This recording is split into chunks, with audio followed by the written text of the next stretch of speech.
Bueno, esto, ¿se acuerdan cuál es el título de la conferencia? Bueno, va a ser clases de defensa personal, artes marciales, cómo defenderse de armas, de puñales, les vamos a dar instrucciones. Hoy está un poco lento aquí pero no, obviamente no es el tema. Quiero decir, tiene que ver con el tema, pero no va a ser clase. El título de la conferencia de hoy, Bezat Hashem, es la venta de armas según la ley judía y la ola de terrorismo mundial. Todos sabemos que desafortunadamente en la actualidad hay una ola de terrorismo en muchos países, casi mundial, y pues la mayoría de los ataques terroristas se usan armas, desde las más sencillas que podrían ser puñales, hasta pistolas, revólveres, ametralladoras, explosivos, etc. Llamémoslo en forma colectiva, armas. Y una persona, claro, a veces los terroristas improvisan la fabricación de un arma, pero muchas veces usan armas que son fabricadas y que son industrializadas y que fueron vendidas inclusive en forma legal. Entonces, la venta de armas, uno puede vender o no puede vender armas indiscriminadamente o quizás discriminadamente, cuándo se puede, cuándo no. Y su relación con la ola de terrorismo mundial. De hecho, este dibujo es una pistola y en este dibujo se ve más o menos el conflicto que hay. Hay control de armas. El control de armas empieza aquí porque hay que controlar el gatillo. Pero por otro lado, hay el derecho de tener armas para defenderse y termina acá. Es como una caricatura, pero ¿qué quiere decir? ¿Cómo determinar dónde los derechos del ser humano a poseer armas termina ese derecho y dónde empieza la obligación de un gobierno de hacer un control de armas? En forma introductoria, recuerdan que la semana pasada dimos la conferencia que llevó como título ¿Qué reveló la Torá milenaria sobre el tiroteo en Orlando? Independientemente de que el tema central ahí era ver lo que la Torá predijo, profetizó al respecto, los detalles que ustedes recuerdan por salteo fijo mínimo, el nombre del terrorista y muchos detalles más, el contexto. Pero después de todo ese ataque terrorista que tristemente se hizo famoso hace unas semanas, ahí en Orlando, fue con un arma. Fue una sola persona que, ubicándose bien y planeando bien las cosas, mató a 50 y hirió a otros 50. Como dijimos la semana pasada, con más detalles. Pero lo más triste, y es lo que tiene que ver directamente con nuestro tema, es con qué armas los mató. Con armas semiautomáticas. ¿Y cómo las obtuvo? Las compró en forma legal en Estados Unidos. Él era un ciudadano americano. Las compró en forma legal una semana antes del atentado. Y entonces, ¿qué quiere decir? Hizo un atentado terrorista multitudinario. Claro, él era un terrorista islamista. Pero ¿qué quiere decir? ¿Con qué lo hizo? Con armas compradas en Estados Unidos. Y no es el único caso. En Estados Unidos y en otras partes del mundo, ¿cuántas veces se han hecho actos terroristas o tiroteos masivos con armas que eran supuestamente compradas en forma legal? Entonces, ese es nuestro tema. ¿Qué dice la ley judía respecto a esta controversia mundial que hay ahorita importante? Si se pueden seguir vendiendo armas o no, si es que dice algo la Torah. Para justificar el subtítulo de la conferencia, ¿cómo se llamó la conferencia? ¿Cómo se llama? La venta de armas según la ley judía y la ola de terrorismo mundial. Para justificar el subtítulo de la conferencia, hay una ola de terrorismo mundial. Entonces encontré un website que trae una lista de incidentes terroristas, una lista internacional, de enero a junio de 2016. Y trae la lista, aquí está la referencia bibliográfica, por si alguien la quisiera checar o ver la lista. Y dice que en este lapso de 6 meses de este año, los primeros 6 meses de este año, 97 incidentes terroristas. Obviamente en Israel ha habido varios, pero en otras partes del mundo también, incidentes terroristas. Pero lo que a mí más me sorprendió es la segunda referencia. Porque estos incidentes terroristas que fueron de enero a junio de 2016. Pero la siguiente lista es de julio a diciembre de 2016. Bueno, ¿a cómo estamos? Julio del 16. Entonces abrieron una nueva página de la Wikipedia para que ahí cada quien vaya poniendo los datos. Está con lujo de detalles.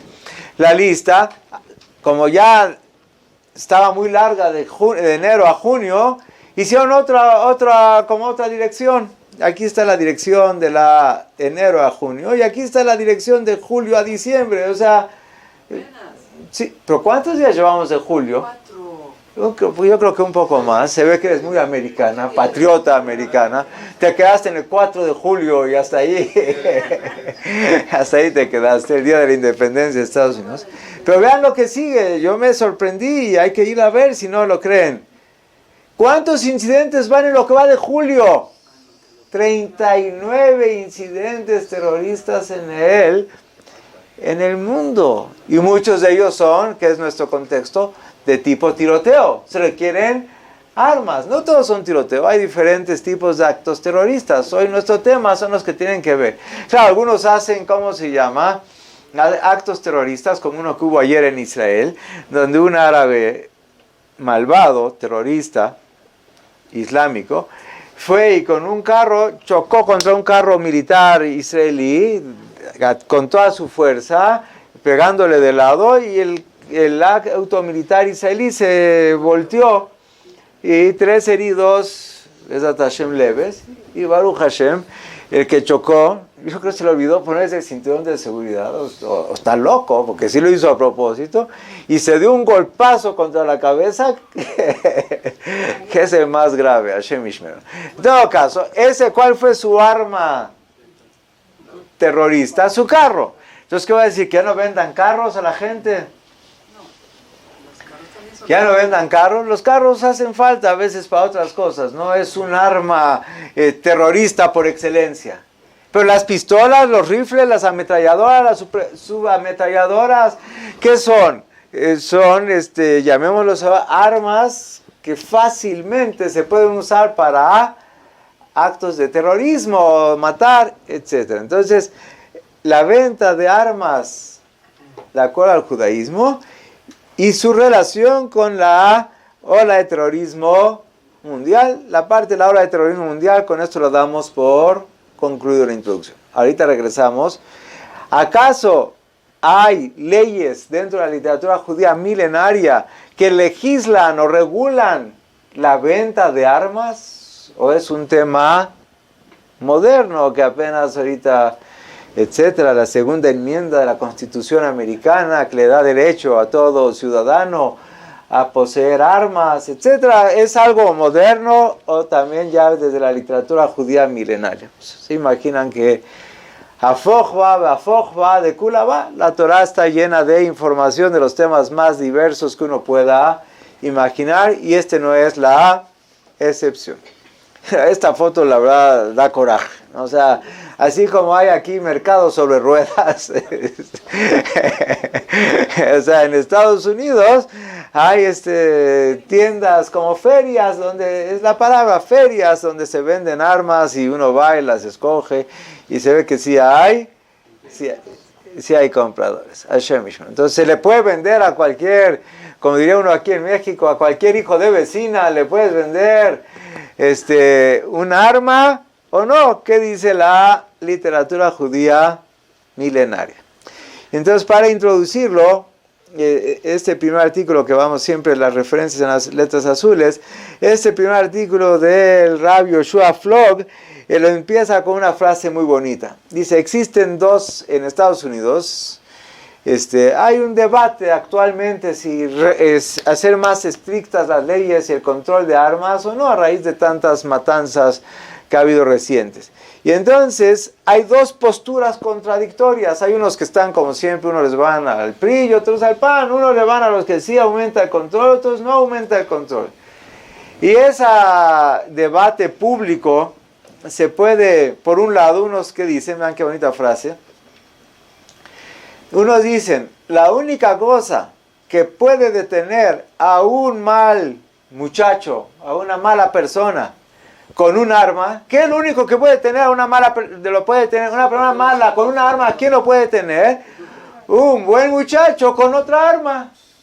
O sea, si hay civiles armados, entonces el civil armado, bien intencionado, puede detener al terrorista, al asesino malintencionado y armado. En Eretz Israel, eso lo vemos con mucha frecuencia. En Eretz Israel, aparte que hay mucho personal de seguridad, muchos soldados y demás, hay muchos ex soldados, hay muchos reservistas, hay muchos etcétera. Entonces, por ley, ahorita se han modificado las leyes en los últimos 2 años con esta ola de terrorismo, año y medio. ¿Y qué se dice? Que todo el que tenga derecho de portar armas, civiles, responsables, adultos, entrenados, que porten armas. ¿En cuántas zonas o escenarios civiles un civil fue el que detuvo la masacre en proceso antes que las Fuerzas Armadas lleguen? Entonces, quiere decir, Israel promueve que los civiles armados, bien entrenados y responsables, usen sus armas, y eso es bueno. Es la frase que dice aquí. Lo único que puede detener a un mal muchacho con un arma es un buen muchacho con otra arma. Eso es lo que dicen unos. ¿Quiénes dicen esos? Los que dicen, sí, hay que llenar, ¿cómo se llama? La población de armas para detener a los criminales. Pero otros, los del otro lado, que dicen, no, entre más armas, más muertos.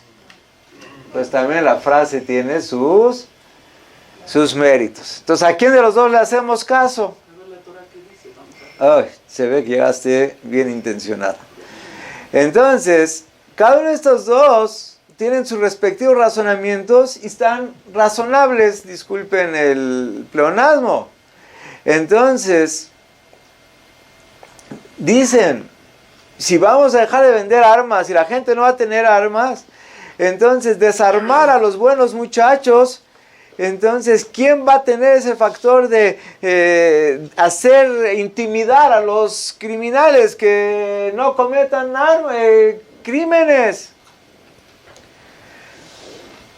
Ese es el debate. Y ambos tratan de demostrar su postura ¿con qué? Con estadísticas. Una forma útil es analizar estadísticas. ¿Pero qué creen? Cada uno de estos lados del debate presenta sus estadísticas. Y hay algunos estudios estadísticos que prueban, así entre comillas, que en aquellas ciudades o zonas del país, estamos hablando de Estados Unidos porque es el punto de referencia, en aquellas zonas donde hay restricciones más ligeras, o sea, más facilidades a que la gente tenga armas, hay menos crímenes. Los criminales les da miedo que llegan a un lugar y cuál es la tremenda sorpresa que... Yo, por ejemplo, tengo un amigo que él, aquí en México, y parece que en México las leyes son mucho más estrictas, pero aún así conseguir un permiso para poseer armas en un domicilio no es tan difícil como conseguir un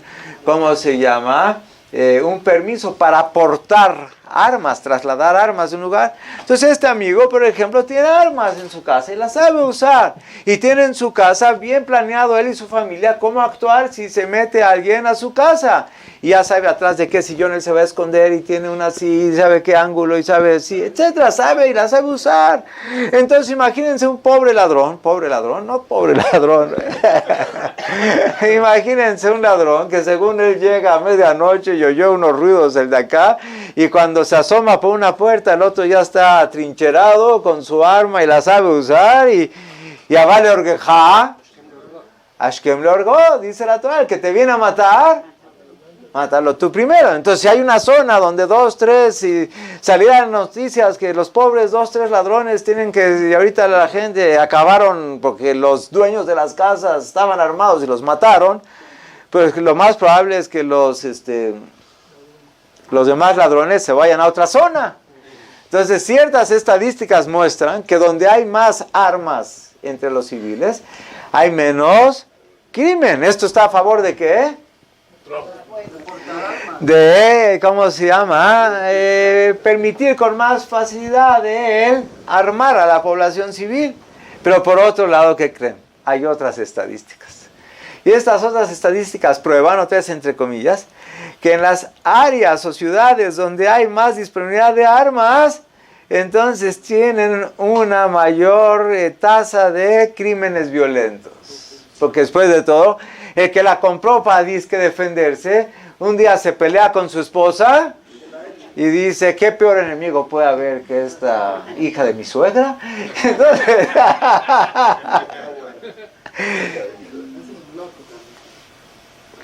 o un día que se tomó 2, 3 copas, o un día que así, y entonces, o un día que... Entonces, ¿qué vamos a hacer nosotros? Debemos tratar de ser objetivos, y las estadísticas no nos ayudan tanto en un asunto tan controversial.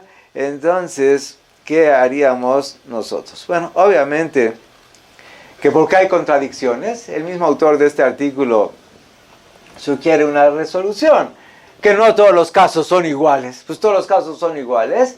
No todos los que compran armas son iguales, no todas las zonas son iguales, no todos los tipos de armas son iguales, etcétera. Cada caso es diferente y hay que hacer una legislación más a la medida de las circunstancias, etcétera. Pero tienes razón. Vamos a ver qué dice la literatura judía milenaria al respecto en el Talmud. Entonces, los judíos no tenemos problemas. Sabemos que cuando tenemos un dilema y una controversia, ¿y tú qué opinas? Pues yo opino lo que diga la Torah. Nada más que necesito estudiar la Torah para ver qué dijo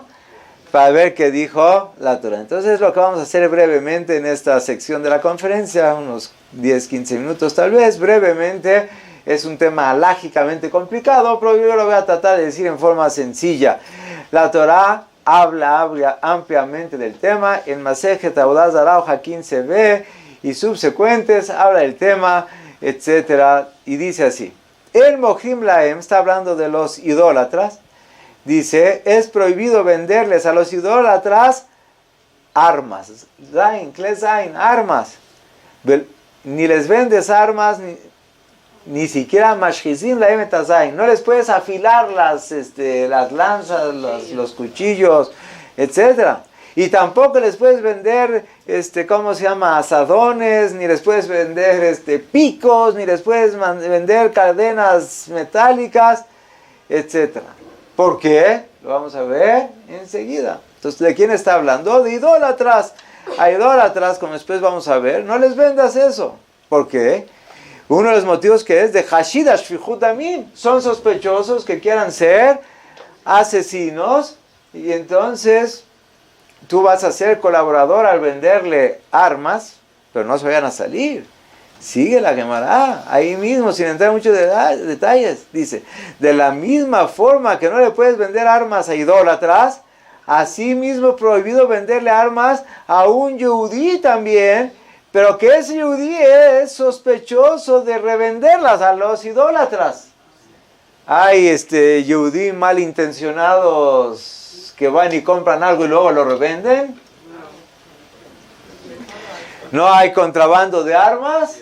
Entonces tampoco le puedes vender armas a quién, a un yehudí sospechoso de quererlas comprar, no para uso personal, que podría ser tal vez confiable, sino para revendérsela a una persona inadecuada. Entonces tampoco. Y sigue la Gemara.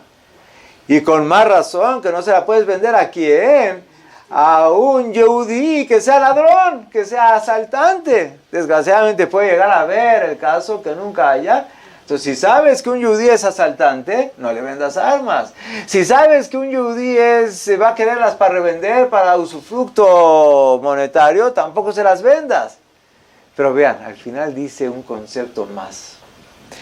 Tampoco se la puedes vender a quién, a un mashmuta. Si no les gustó la palabra, yo los entiendo. Yo también estoy de acuerdo con ustedes. Que eso, ¿qué es? Lo vamos a definir enseguida. A un yehudí que tiene ese nombre tan feo, aquí ya Rashi nos va a ayudar, que es un yehudí mashmuta, ¿qué quiere decir? Un yehudí que no es asesino. No es asesino ni es revendedor. Pero yo sé leer Baruch Hashem. Entonces, de locatil. Por eso dije de locatil, como lo traduje. Un yehudí que no es asesino. Baruch Hashem traduje bien. Entonces, no le vendas a un mashmuta. Definición de un mashmuta es un yehudí que no es asesino, pero que es asaltante. ¿Todos los asaltantes son matones? No, hay diferentes categorías. Entonces, este es nada más asaltante, nada más, pero es asaltante, pero no es asesino, nunca ha matado, ni dice que piensa matar, pero aún así no le vendas armas. ¿Y si es ladrón? Sí, es ladrón, asaltante, ladrón. Mashmut es de la palabra Shomet Mamón, es el que roba dinero a otras personas, pero ¿cuál es el problema? Cuando roba, él se va a querer escapar. Si lo ve que lo sorprenden, se va a ir corriendo. Y si se va a ir corriendo y tiene un arma, aunque no la pensaba usar, la situación de tensión lo puede transformar. Y que si la use, entonces ahí, esta es una afirmación increíble. No nada más que no se la vendes al asaltante, no nada más que no se la vendes al asesino, no nada más que no se la vendes a quién, al revendedor, sino tampoco se la vendas a quién, a un yehudí que por ser ladrón y no quiere ser asesino, pero el estar armado y vivir en un medio ambiente que como robó se quiere escapar, en una de esas, para defender el dinero que se acaba de robar, la vaya a usar. Pusiste armas, tampoco las puedes poner en manos de quien no quiere matar, pero las circunstancias lo puedan transformar, no obligar, pero transformar. Y eso es lo que dijimos un poquito al principio. De aquí, esa es la Gemara principal. Y sigue la Gemara. Y tampoco vendes hierro, bloques de hierro. ¿Por qué? Dice, porque los bloques de hierro, luego la Gemara explica que es un tipo de hierro especial que se usaba para forjar armas. Tampoco puedes vender bloques de hierro a personas en las que dijimos que eran problemáticos. ¿Por qué? Con eso pueden fabricar armas. Por ejemplo, ustedes saben, Israel ha hecho mucho control, esfuerzos muy grandes, no siempre exitosos, de limitar mucho la venta de cemento a la franja de Gaza. ¿El cemento es algo, es armas? ¿Son armas? No, pero ellos ¿para qué quieren el cemento? Para construir los túneles que son tan potencialmente letales, los túneles subterráneos para invasión de terroristas, etc. Entonces, ¿ellos para qué concentran la mayoría del cemento? Para estructuras, llamémoslas construcciones de agresión. Entonces, hasta el cemento se vuelve un arma. Con más razón, el hierro. O sea, dicho en otras palabras, tampoco vendas materia prima que sea de un alto potencial para ser usado para armas. Pero falta un pedacito para acabar la Gemara. Dice, pero a los persas sí les puedes vender. No. Qué rápido tú pensaste, tradujiste persa como iraní y pensaste en Ahmadinejad y en el otro Hassan Rouhani y el otro que no sabemos si todavía esté vivo, ya se murió. ¿Cómo se llama? Ya se me olvidó. No, Khomeini. Ok. Tú luego pensaste, pero no, ve la Gemara, explica qué tipo de persas. Los persas son muy buenos, pero ¿cuáles persas? Los persas en tiempos de la Gemara, le Parsae, no eran judíos persas, no judíos, de Magno y Labán. Había un pacto de defensa mutua entre los judíos con los, ¿cómo se llama? Los persas, para defensa mutua. Entonces a los persas, que son tus aliados, al gobierno persa, sí les puedes vender. Historia así, un pedacito más, la Gemara dice que tampoco le puedes vender leones a todos estos señores, ni cualquier otra cosa que puedan ser usadas como armas letales, etc.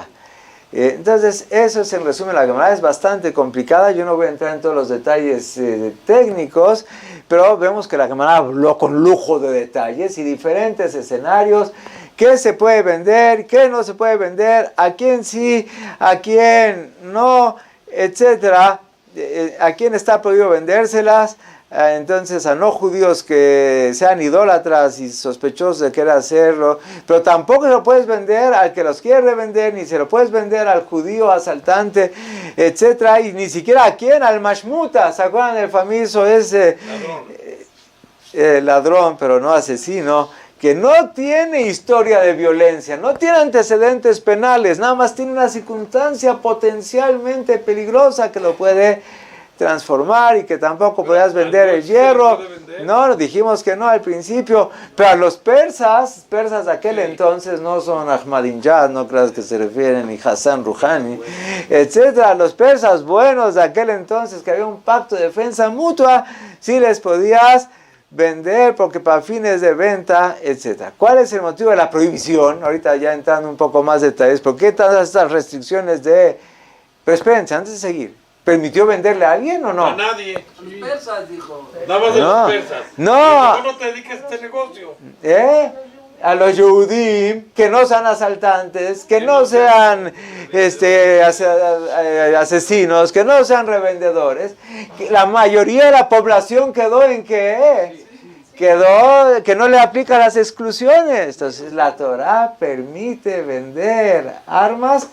Dicho en pocas palabras, nada más selecciona a quién sí y a quién no, y dio algunos criterios. Entonces, uno de los motivos, dice el Nimukei Yosef, ¿a qué se debe? Porque sospechamos que las van a usar para asesinar, y no queremos ser, dice el Ritva, no queremos, hay una prohibición natural, Ifnei Verlo Titei Mikshol, que traducido libremente en nuestro contexto, ¿qué quiere decir? Es prohibido ser cómplice, directo o indirecto, facilitarle a una persona a hacer un pecado. Si tú es como el caso tristemente famoso, que ha pasado obviamente más de una vez, a una persona bien intencionada que tenía un arma en su casa, ¿con qué fines? De defensa, etcétera, pero la dejó al alcance de sus hijos. ¿Y para qué quieren que les cuente las catástrofes que habrán escuchado ustedes? Hashem Yerachem al Kol HaMoisés. Entonces, ¿qué quiere decir? No le puedes, ahorita resultaría alguien irresponsable, alguien que no sabe de qué se trata, no le puedes vender, tú estás siendo cómplice de ese mal uso a esas armas letales. Entonces, ¿por qué lo vas a vender? Pero por otro lado, vendérsela a quien sí sirve, estás haciendo un favor, estás protegiendo a la sociedad. Entonces lo mismo dice, no les puedes ni siquiera afilar los cuchillos, las espadas, las lanzas, etcétera, para no ayudar a quién, a los mashgitim, a aquellas personas, mashgitim se puede traducir hoy libremente como terroristas, destructores, mejablim, que dicen mejablim, destructores. El Rambam menciona los dos motivos, uno para no colaborar y no para facilitar o incrementar, etc. Es una responsabilidad social el vender armas tiene responsabilidad, etc. Y así dictaminó el Rambam. Hasta ahorita dijimos la Gemara, lo que dijo la Gemara, pero la halajá, la ley judía, vamos a leer en breve el resumen, el Rambam, Maimónides, que dice, prohibido, ya es halajá, conclusión, prohibido venderles a los idólatras, venderles algo con lo cual puedan dañar a un público. Por ejemplo, venderles osos, venderles leones, venderles armas, venderles cadenas metálicas, afilarles sus armas, y así mismo es prohibido vendérselo a un yudí que es sospechoso de revenderlas, y así mismo es prohibido vendérselo a un yudí que es asaltante. O sea, en resumen lo que dijimos. Ay, pero sí, los judíos vivían cerca de las naciones del mundo e hicieron un pacto de defensa mutua. Le puedes vender a quienes, a tus aliados, le puedes vender armas, pero vean aquí, le abde a Melech, a los, ¿cómo se llama?, servidores públicos que trabajan en el gobierno y a sus ejércitos, porque con eso pueden ayudarte a defender y a salvar, etc. Entonces, ¿cómo se llama? Regresamos al dilema. Se pueden usar para bien, se pueden usar para mal, pero aclara, pero venderles tricín sí se puede, escudos, sí, porque el escudo ¿qué es? Es defensivo por excelencia, por naturaleza, eso sí, a todo mundo, menos a quienes, a los asaltantes, a los terroristas. Lo mismo. Pues sí, ¿para qué quieres que se va a sentir más seguro, etcétera?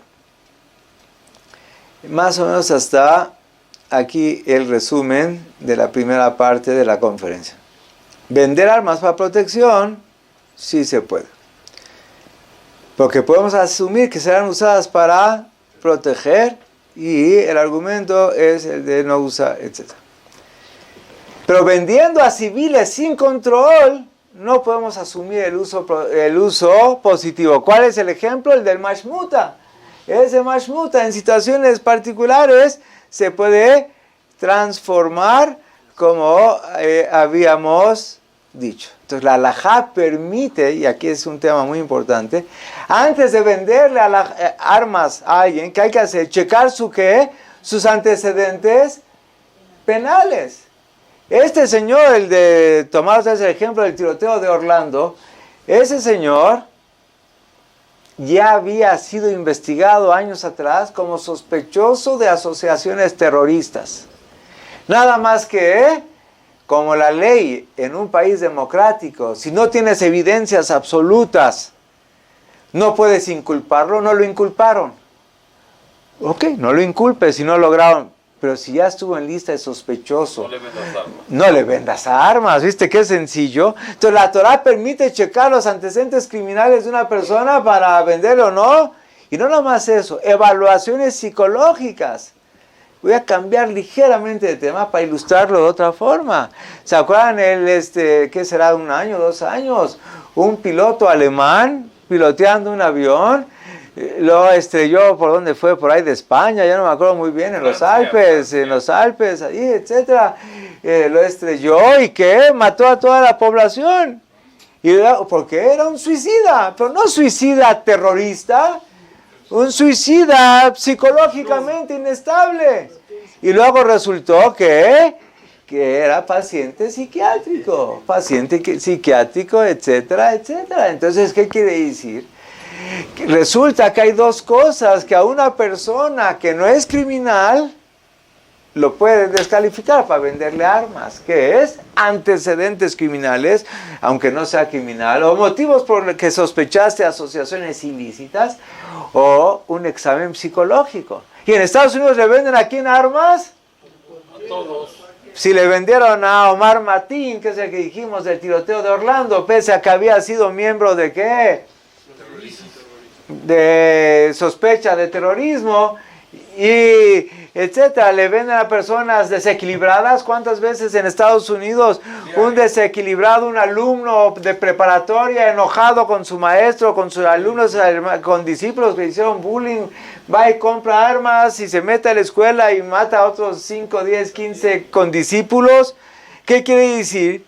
Y si les hubiera fallado 1 o 2 veces, ¿qué dirías? Bueno, a cualquiera, al mejor cazador se le va la liebre. Pero si ha pasado ya tantas veces, quiere decir que sus niveles de control son bajísimos. No evalúan los antecedentes psicológicos, sino evalúan los antecedentes criminales, etcétera, a quien le venden armas. Entonces, de acuerdo a la Torah, la categoría de mashmuta descalificaría a quienes a muchos de esos potenciales compradores que han hecho tanto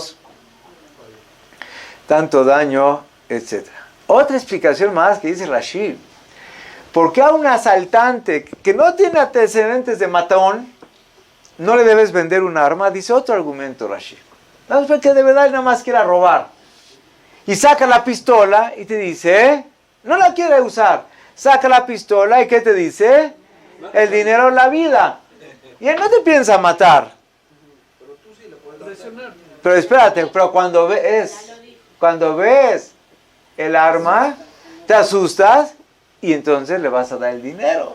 Entonces, ¿qué quiere decir? Le ayudas a robar aunque no le ayudaras a matar. Y luego, entonces, es otro motivo para ser selectivo. ¿A quién le vendes y a quién no le vendes? Etcétera. Entonces, en resumen, vamos a resumir ¿cuál es la actitud? Vean esta.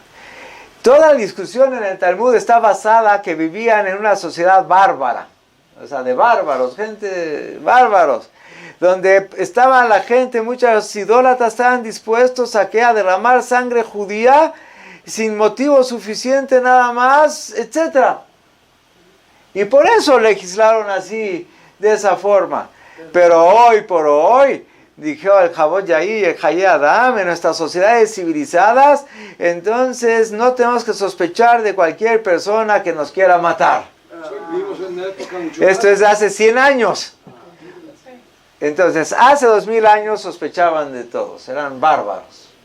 Oye, somos bárbaros. Hace 100 años dijeron los jajamim, no, la gente son sociedades civilizadas. La única pregunta es hoy en siglo XXI, ¿cómo son las sociedades civilizadas o incivilizadas? Se los dejo a su criterio. Hay otro concepto muy importante, que es el que pesa mucho en la legislación americana.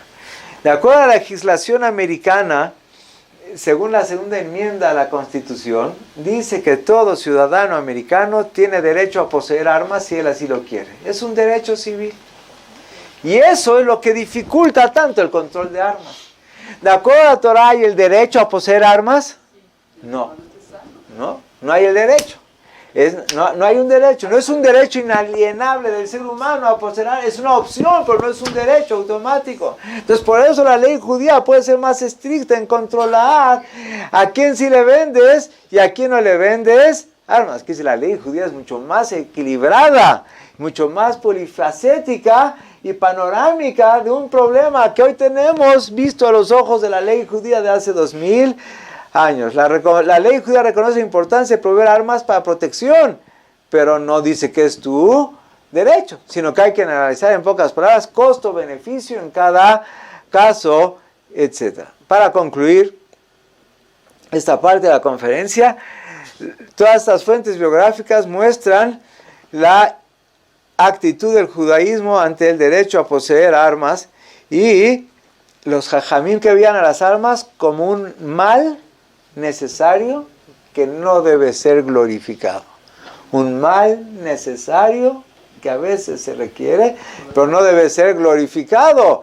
Y que no se puede vender armas en forma indiscriminada a personas que las puedan usar para mal.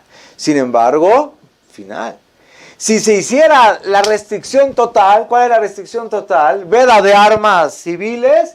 Entonces, ¿qué haríamos? También incrementar la criminalidad. Entonces, buscar un equilibrio de acuerdo al caso. Entonces, comprando pistolas, pues sí, pero que vean a quién entra y quién no entra, que que pasen a un examen de antecedentes penales, un expediente psicológico.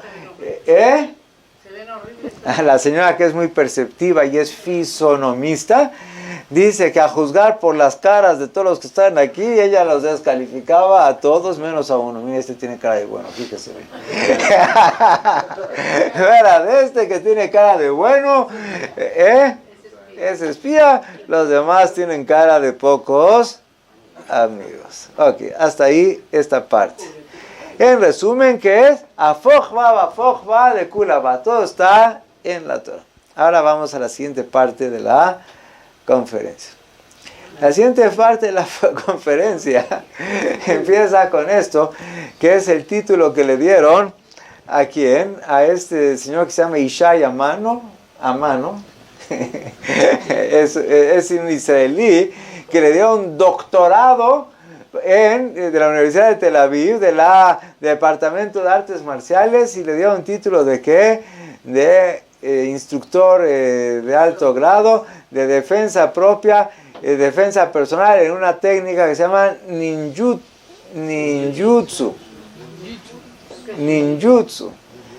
Pues yo, como sabía que me iban a discutir, por eso les enseñé que el documento de la Universidad de Tel Aviv dice que ninjutsu. Si usted lo quiere llamar diferente, y me da miedo que usted diga diferente porque usted lo sabe practicar, y la verdad yo no me metería con usted. Y entonces este es el video que hace rato vi que por algún motivo no pasaba tan bien aquí, pero a ver, ustedes vean si sabe este señor. Se ve que es un Yudí, Shomer Torah Mitzvot, es un súper experto, y él da cursos a Bnei Torah, aquí será rabinos jóvenes, o sea, es un súper experto. Así que vamos a saltarnos un poquito, o sea, ya le está gustando, ¿verdad? Yo sabía que era lo mejor de la conferencia. Y vean, siempre les da el remate, vean como siempre viene el remate, siempre se los quita así. Y no, la verdad, sí, la verdad. Se ve que sí se sabe defender, ¿verdad? Bueno, pues sí, la verdad, si quieren lo voy a traer a México y si se quieren inscribir al curso. Y entonces él entrena a civiles israelíes. ¿Se puede uno aprender a defender o no? Ya, pobrecito, la verdad, hasta da lástima. ¿Cómo los... Vean, y vienen con cuchillo, con pistola, les quita la pistola y luego les dispara. Ahorita es la sección que es la de armas, llegan con pistolas, etcétera. Ahorita van a ver contra 2 o 3 al mismo tiempo cómo se los echa también. Ya veo que sí les está gustando, era lo mejor de la conferencia. Entonces, ahorita vamos a sacar conclusiones. Ahorita si llegan también les enseñan cómo defenderse, si lo atacan, lo sacan en coches, muchos en paradas de camiones, sales ahí, les quita la pistola, saca al otro del carro, lo sigue, bueno, o sea, bueno, pero espérense, todo esto es necesario porque ahorita vamos a llegar a la conclusión.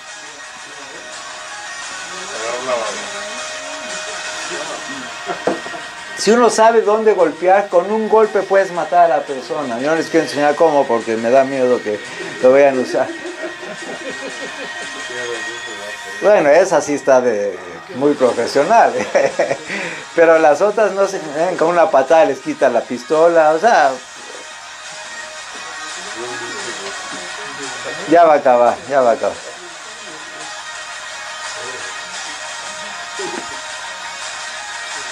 Ven cómo les mete el pie, los tumba, o sea, la verdad tiene su estilo el señor. Y es cursos para Bnei Torah, se ve ahí.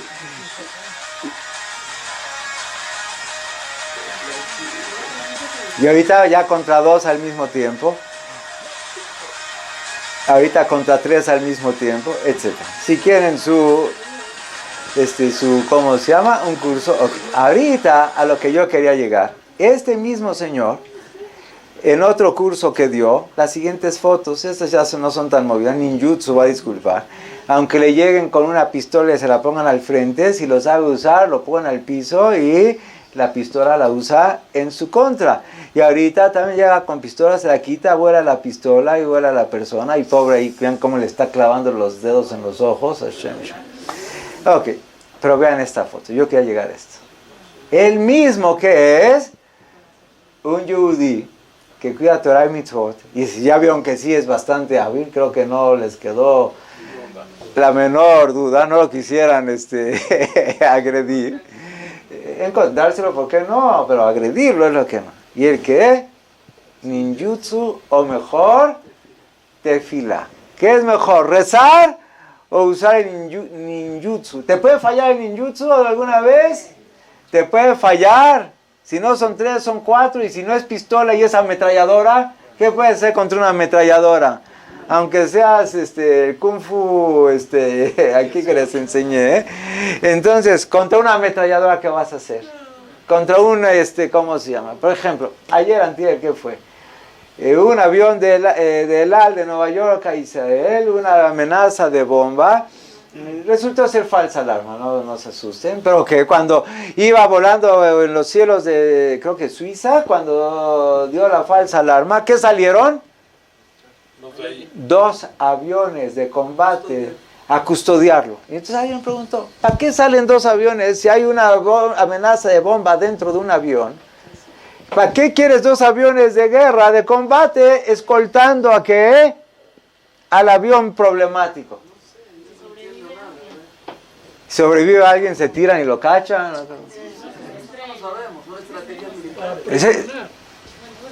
Para tratar de disuadir. Y en último caso, ¿qué fueron las Torres Gemelas?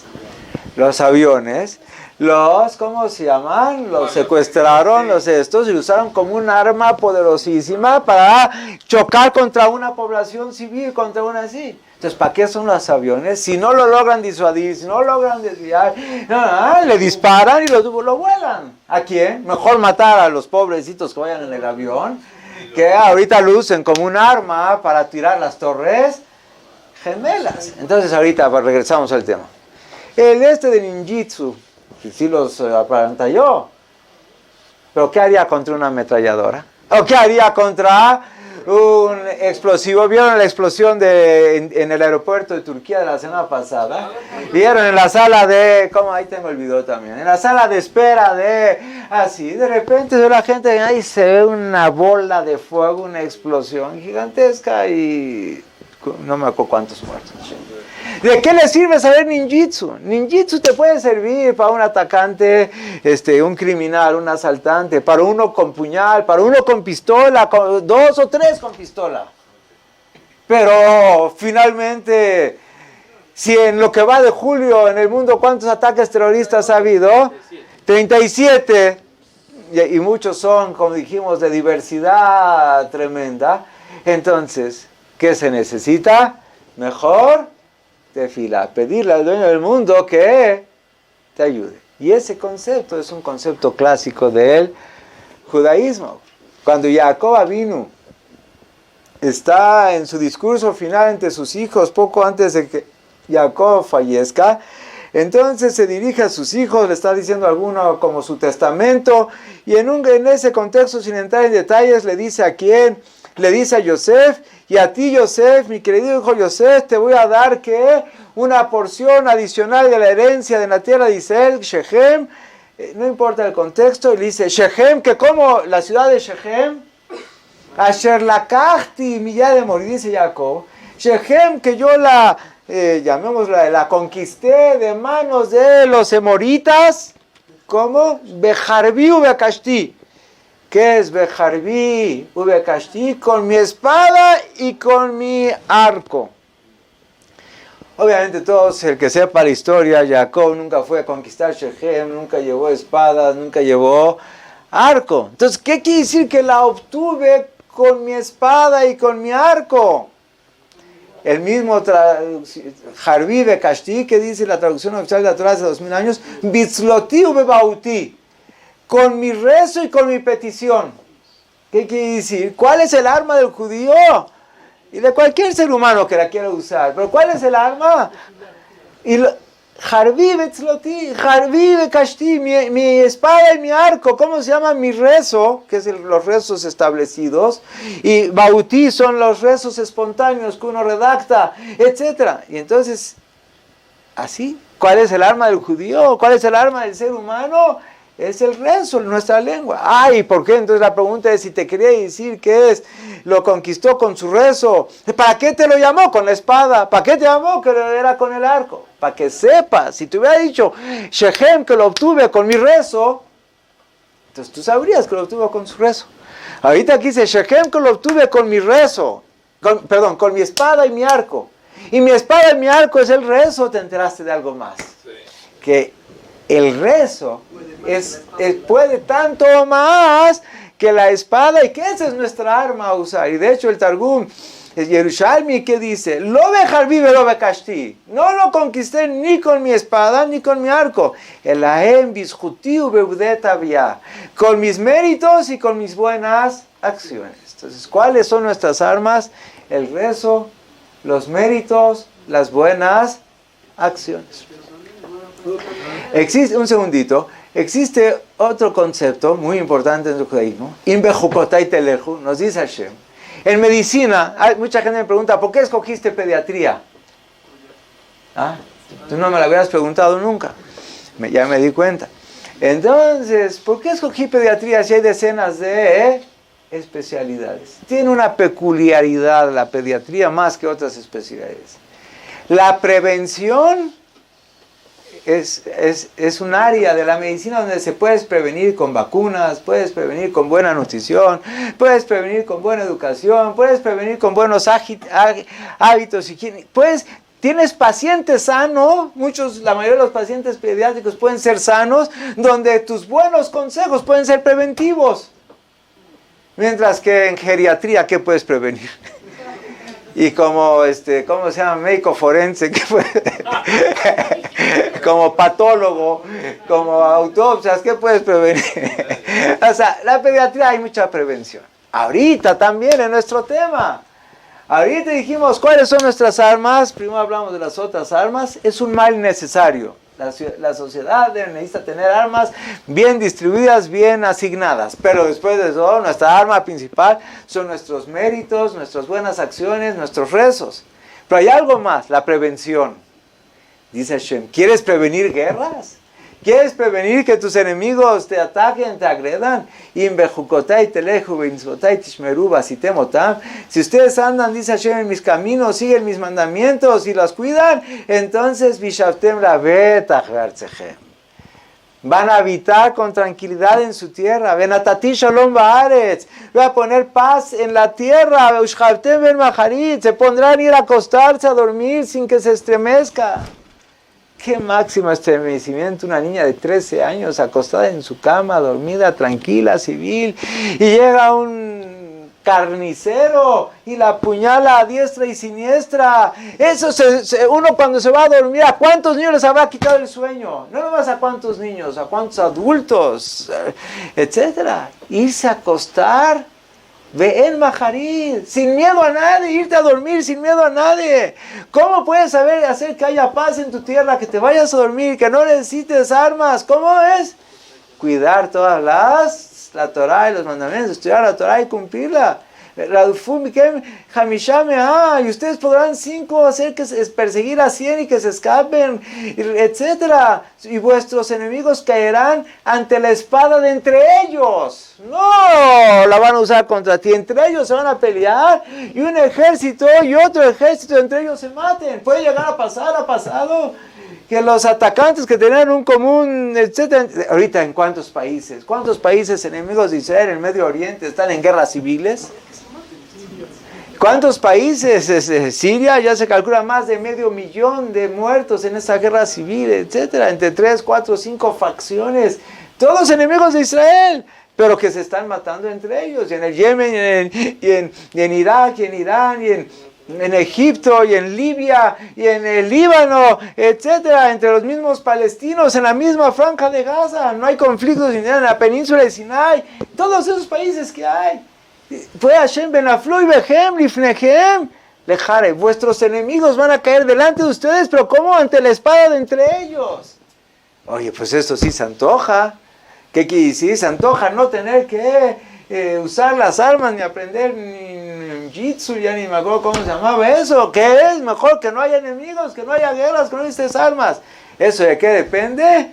De nuestros buenos actos. Pero de hecho la Torah ya dijo, la llave a Jarita Yamim, y será el final de los días, en la época premesiánica. ¿Qué va a pasar? En esa época premesiánica, Vijitetu Harbotam Leitim, van a las naciones del mundo en la época mesiánica, van a transformar sus espadas en palas. Bajanitotehem, sus lanzas le masmerot en instrumentos agrícolas. Lo Isaac Goy, el Goy Jereb, ya ningún pueblo va a levantar la espada contra otro pueblo. Veloil Meduot Milhamá, ni siquiera van a estudiar cómo hacer guerra. Ya va a ser una paz tan absoluta y duradera que las armas las vas a transformar en instrumentos de labranza y que ya no vas a estudiar cómo hacer artes marciales y sofisticación. Esa es la época mesiánica, etcétera. Y de hecho en algunos países, con algunos tratados de desarme que ha habido en las últimas décadas después de la Guerra Fría, ha habido países que han empezado a usar lo que eran armas, las están transformando en ¿qué? En instrumentos para arar, para trabajar el campo, todo tipo de armas convertidas en arados, tanques o carros oruga que se usan para arar, para labrar la tierra, etcétera. ¿Esto qué es? Un presagio de esa época que estamos esperando, la época mesiánica, donde las armas ya se transforman en instrumentos de labranza agrícola, como ya ha habido en varios países. Y eso es lo que estamos esperando cuando llegue el Mashiach, donde va a haber la paz completa, como dice el Zohar. Vitres Ibnei Bnei Yerushalayim. 2 veces ya fue construida Jerusalén, pero también fue destruida. Pero Betelitá, la tercera vez que se construye Jerusalén, les maná de Malká Meshijá. ¿Eso cuándo va a ser? En la época del Mashiach. Como dice el Pasuk, Bonei Yerushalayim Hashem Nidhei Israel Yehanes. Dice el Pasuk en Teilim, Bonei Yerushalayim, Hashem empieza a construir Yerushalayim. Y Nidhei Israel Yehanes, oh Yerushalayim, que es una ciudad con un florecimiento en construcción y construcción y construcción. Cómo crece Yerushalayim, cómo se embellece Yerushalayim, cómo Nidhei Israel Yehanes, cómo de todo el mundo están llegando y llegando más y más Yehudim a Israel. ¿Qué es eso? Un presagio de la llegada del Mashiach. Y cuando llegue el Mashiach, todas estas armas, la paz va a ser una paz absoluta. Y lo más importante, se va a construir el Bet HaMikdash y va a ser ya la construcción definitiva, nunca más será vuelto a destruir la llegada del Mashiach, donde todas esas profecías que estamos esperando. Y se va a cumplir entonces de la Gea de Argenoam. Todos los caminos de la Torah son caminos agradables. Shalom. Todos los caminos conducen a la paz. Pero ¿cuál fue la novedad de hoy? Que personas sin antecedentes penales, sin ninguna sospecha en sus, etcétera, psicológicamente estables, bien entrenadas, civiles, que deben tener también armas. ¿Y esas armas a qué conducen? Conducen a la paz. Una cosa un poco sorprendente. Las armas bien usadas, eso es lo que se llama, en inglés se llama deterrence. En español se me olvidó cómo se llama. Muchas gracias. Es el efecto disuasivo. Entre más armas poderosas tenga un país que está acechada, ¿qué hace? Incrementa más el miedo de los enemigos de no quererte atacar. Pero nuestro mayor efecto disuasivo, ¿cuál es? El preventivo, que es estudiar Torah, cuidar las mitzvot, pedirle a Hashem, el dueño del mundo, que por favor nos llegue a esa época de máxima paz, con la llegada de Mashiach, amén.